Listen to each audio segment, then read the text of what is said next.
3.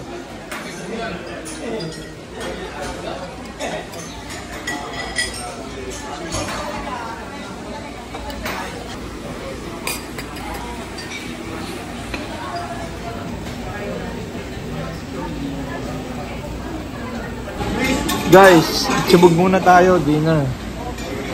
Yan, luto si Wifey Loves.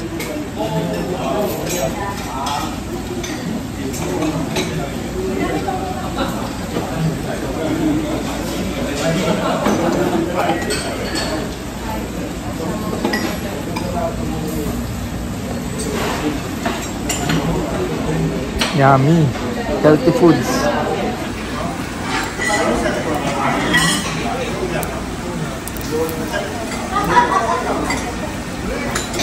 We're celebrating, guys, our 10 years together. Ni Wifey Loves. Yeah.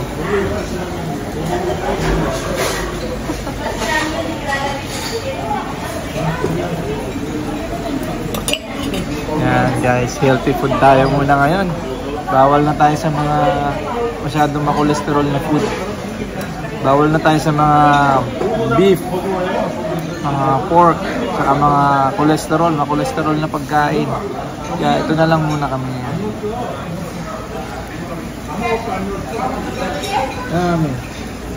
Puro ganyan na tayo naman. Puro ganito na kami ngayon, guys, sa healthy foods na.